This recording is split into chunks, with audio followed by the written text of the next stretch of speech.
Pilot Batik Air tertidur selama 28 menit saat penerbangan dari Kendari ke Jakarta. Lantas bagaimanakah sebenarnya standar prosedur pengecekan fisik para awak pesawat sebelum penerbangan? Sudah bergabung bersama kami Bapak Tatang Kurniadi, Ketua Komite Nasional Keselamatan Transportasi atau KNKT periode 2007-2015. Halo, selamat siang Pak Tatang.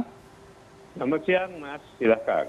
Baik, Pak Tatang, terkait yang terjadi, tidak mendapatkan tidur yang cukup, ini menjadi salah satu alasan dari pilot. Apakah tidak ada prosedur yang jelas yang seharusnya dilakukan untuk memastikan fisik awak pesawat dalam kondisi yang prima sebelum penerbangan ini dilakukan, Pak Tatang?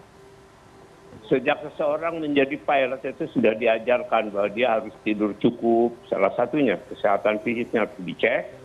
Dan itu pada saat dia sudah menjadi pilot masuk ke suatu perusahaan, perusahaan pada dasarnya mempunyai ketentuan prosedur tentang tidur, kapan, dan juga ada aturan-aturan keselamatan penerbangan yang menyatakan per hari berapa jam dia harus terbang sehingga tidur dia bisa atur. Memang masalah manusia kadang-kadang ada yang kecapean, ya, kelelahan dan sebagainya itu bisa salah satu jadi dinamika dalam mengecek bagaimana pilot itu sehat atau tidak. Tapi biasanya daily check up gitu, sebelum terbang selalu dia diperiksa oleh dokter. Dan pada saat itu kalau tekanan darahnya tinggi dan kemudian sehat begitu ya, keluhannya tidak ada, ya dia diperkenankan untuk terbang. Nah kalau soal ngantuk itu soal pribadi yang mungkin tidak terungkapkan saat pemeriksaan itu. Baik, mungkin ada beberapa hal yang terlewat dalam proses prosedural yang dilakukan. Dan ini bisa menjadi masalah serius juga Pak Tatang karena sempat terjadi pesawat ini melintang atau tidak sesuai dengan jalur. Lantas dari KNKT ini sendiri adalah untuk mendesak, ada desakan dari KNKT untuk memperinci prosedur pemeriksaan kokpit. Lantas ini seperti apa langkah-langkah yang diterapkan dari pihak KNKT untuk berkoordinasi dengan pihak Batik Air yang sedang bermasalah, Pak Tatang? Ya saya kira itu kalau KNKT tidak sejauh itu memantau setiap saat, ya hanya meriksa peraturan-peraturannya, aturannya dilaksanakan atau tidak. Pelaksanaan itu diserahkan kepada manajemen Batik Air sendiri. Dan dia harus mempunyai satu record harian, ya kalau perlu siapa yang terbang hari ini, berapa tekanan darahnya, dan sebagainya. Dan ada satu pertanyaan dari dokter, apakah dia mungkin perlu ditambahkan ngantuk atau tidak begitu ya. Nah itu prosedur internal Batik Air berdasarkan rekomendasi dari KNKT.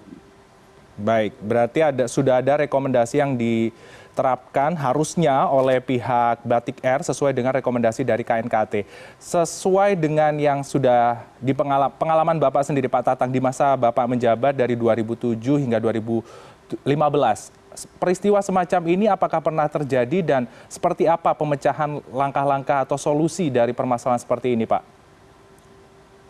Permasalahan yang tertidur, saya belum pernah mengalami pilot tertidur ya, pilot ngantuk. Tapi kalau yang namanya pesawat nyasar, itu ada beberapa hal yang bukan pilotnya sakit di atas ada begitu. Nah tapi kemudian yang perlu saya ingatkan bahwa masalah ini, investigasi tentang penerbangan itu diatur dalam ICAO, International Civil Aviation Organization, dan kita menjadi anggota itu sejak tahun 50 sudah senior. Nah yang diharapkan dengan menjadi anggota ICAO itu kita disiplin dalam melaksanakan aturan ICAO. Seharusnya hal ini bagus ya, jadi masyarakat bisa mengerti. Justru karena masyarakat bisa mengerti ini melanggar aturan undang-undang penerbangan dan aturan-aturan recommended ICAO sendiri. Nggak boleh harusnya yang seperti ini dipublikasi sampai semua dunia tahu begitu ya. Nah itu akibatnya akan menurunkan kredibilitas terhadap penerbangan nasional kita di saat-saat pada saat kita sedang membina semua aspek nasional untuk menghadapi tahun 2045 begitu. Jadi penuh tantangan. Nah inilah kebijakan-kebijakan ini yang perlu diselenggarakan oleh pimpinan KNKT dan juga di pimpinan Kemenhub. Tidak seharusnya seluruh kejadian semacam ini dipublikasikan. Dan ini juga sudah melanggar aturan, kalau tidak salah pasal 358 atau 359 Undang-Undang Penerbangan kita. Jadi mempublikasikan hal ini yang sekarang jadi viral itu. Jadi itu pendapat saya, harusnya ini bisa diselesaikan internal masalahnya bisa dicegah yang akan datang, dan baru kemudian sesudah final report selesai itu orang bisa mengakses final report itu, dan kejadiannya adalah itu. Ini kan baru 3 bulan ya. Baik. Apa final reportnya sudah selesai dalam 3 bulan, saya tidak paham.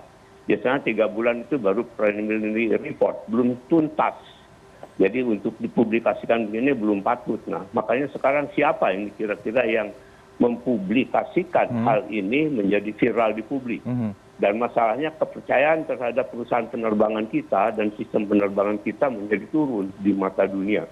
Karena kejadian seperti ini bisa saja terjadi pada kejadian kalau itu dilaksanakan oleh pilot maskapai asing. Itu bisa. Nah, mereka kalau dipublikasikan semacam ini, maskapai asing itu tidak akan terima karena dia ketat pada aturan ICAO. Itu pendapat saya. Baik, Pak, kalau melihat tentang kejadian ini juga terkait tentang prosedur keselamatan penerbangan. Kalau Pak Tatang sendiri melihat prosedur keselamatan penerbangan di Indonesia pada saat ini, apakah sudah ada perbaikan yang signifikan dari kejadian-kejadian yang pernah ada atau insiden-insiden yang pernah ada terkait penerbangan di Indonesia, Pak? Saya masuk ke KNAT itu 2007, pada saat itu accident-nya banyak sekali, sehingga kita di-ban tidak boleh terbang ke Amerika maupun ke Eropa ya. Dan begitu saya lihat masuk ke dalam tahun 2007 itu ternyata ada 121 aturan-aturan ICAO yang kita langgar. Nah, sekarang ini sudah ada perbaikan bagus. Jadi dalam waktu, kalau saya ngukur dari tahun 2006 itu 2007 itu sudah ada perbaikan ya. Tapi karena masalah penerbangan itu masalah dinamis, kita harus ada selain perbaikan itu juga ada satu pengawasan yang terus-menerus sesuai aturan ICAO yang dilaksanakan untuk mencegah hasil yang sudah dicapai itu turun kembali gitu. Ya, tentunya perlu kolaborasi dan juga pengawasan lebih lanjut ya Pak Tatang agar keselamatan penerbangan di Indonesia ini semakin maksimal dan kejadian seperti ini atau insiden seperti ini tidak terulang kembali. Pak Tatang Kurniadi, terima kasih untuk waktunya bersama kami di CNN Indonesia News Hour. Selamat kembali beraktivitas. Selamat siang. Terima kasih. Salam hormat dan selamat berpuasa.